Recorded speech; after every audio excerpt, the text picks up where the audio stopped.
Hey everybody, it's Leroy from Leroy Gaming. It's Thursday, May the 5th, and we have another hot patch for you for Tiny Tina's Wonderlands. In today's patch, the main thing is Clawbringers suck less. I guess stabbomancers too, but I don't know. We also got some buffs to Torg shotguns because my shotgun right here clearly needed to be buffed even more. I thought they already were pretty darn good, but this primordial gun here used to be 250 times 18, now it's 295 times 18. GG, melting the world. If you haven't seen my latest shotgun build, check it out. It is leet, and it's now way more leet with this buff. We're going to go over all the patch notes, everything you need to know right now, so stick around, drop a like, drop comments if you have any questions. Let's go.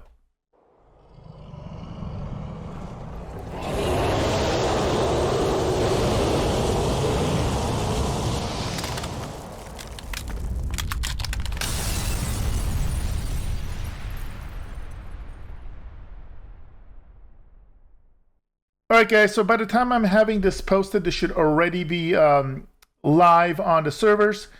This seems to be a weekly edition, so let's take a look at a couple of the quick things that they're adding. We have a new weekly rotation to the mini-game event, so the current new in-game mini-event is Supreme Savings. Vending machines and SDUs are half price this week, along with mission items having a higher chance at being the item of the day. So those of you that don't know and didn't watch my tips video, once you complete a mission and get a mission specific item, normally they're blues, but they get some unique elements to them. Those items can now pop up in the vending machines. It's a small chance, but now this week it's going to be higher. What's nice about it is these will scale to your level, so you may have done a quest and had a cool item that was like level 18, 20 something. Well, now you can get them at max level, which is really, really cool. And the Chaos Chambers featured run has changed, and this week's run features a Le Change and a Blue Hat Monstrosity. So yeah, let's go on those new changes. Now there's a couple key fixes. The most important here is a bonus from Smart Armor would occasionally be lost when in Save Your Soul or during level transitions, mainly during level transitions. So again, if you saw my latest shotgun build, I mentioned this. I use the Smart Armor. A lot of people use the Smart Armor. This is the armor that's going to make it that you decrease your crit chance by 50%, but increase your crit damage by 50%. And this now is going to be working, which is great. So that's nice. Now they just need to fix the shield armor on Cursed Wit. I didn't see any changes on that, but hopefully that'll get fixed soon so that we don't lose our 100% bonus on transitions. Now, class adjustments. This is what you're probably here for, especially if you're a Sad Panda Clawbringer main. So let's start with actually the Stabbomancer changes, which I think they need a little less of an issue. At the same time, does anybody use Stabbomancer as your main class? Or is it just mainly support classes? Do speak out in the comments below. I only use Stabbos as a support. I've never really found a way to use them as a main, but I'd love to hear your ideas for that. Anyways, if you do go to Capstone for Stabbomancer, the increased Ethereal Blade now deals 150% of your melee weapon damage instead of 100%, so 50% boost. Nice. Ghost Blade weapon damage is increased by 10%. Cool. That's not bad. Now Clawbringer. Here are the changes for the Clawbringer.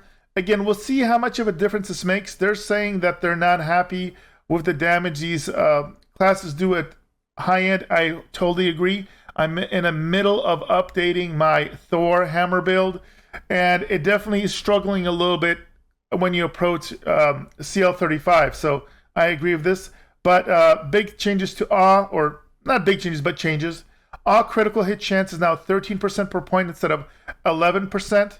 So since there's 3 tiers to that, that's going to give you an additional 6% critical hit chance when you go 3 out of 3.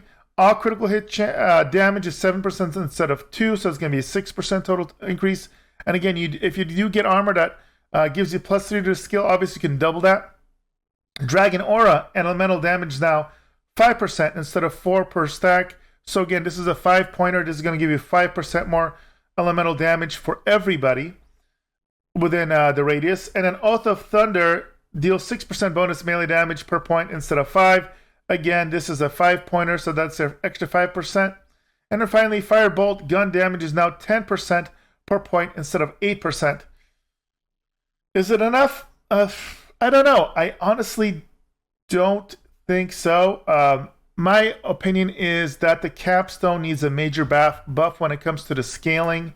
I think that the hammer throw needs to scale a little bit better as well, especially since it's the only capstone in the game. Sorry, not the capstone, but the Thunder Hammer, where it has separate scaling for melee as well as ability power, requiring you to either pick one element of the attack or the other, or if you want to really get the most out of both, you got to somehow stack both stats, which is very, very difficult. I do it pretty effectively in my updated build that will be coming out soon, but it's a struggle. So they still got a long way to make Clawbringer effective. But again, what do you guys think? Let me know your thoughts. What does Clawbringer need to become effective? And then a Gear Judgment, there's a couple things here. So Warped Paradigm. They found that the Warped Paradigm was increasing damage outside of the expected range. So it's been adjusted down slightly to make sure it was wasn't creeping up too high.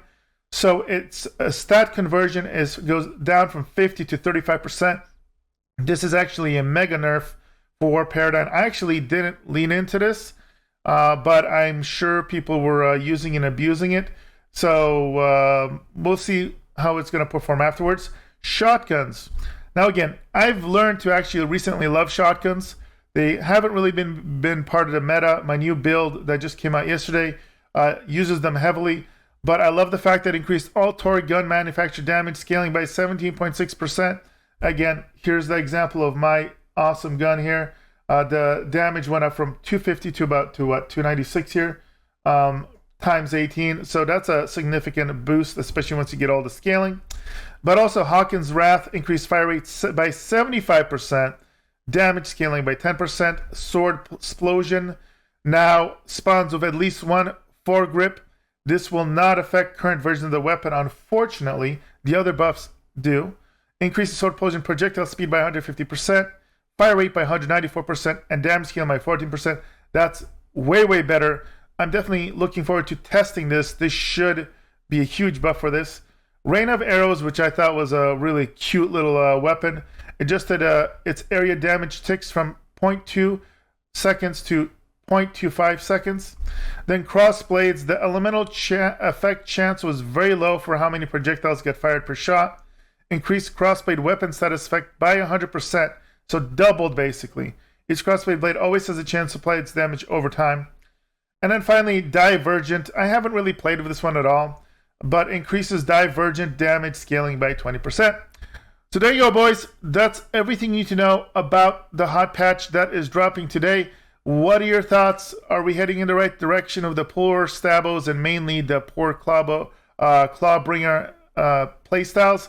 Let me know, sound off. Drop a like if you like this comment. Let me know any thoughts you have as well. And as always, boys, thank you for the support, and I'll see you in the next video.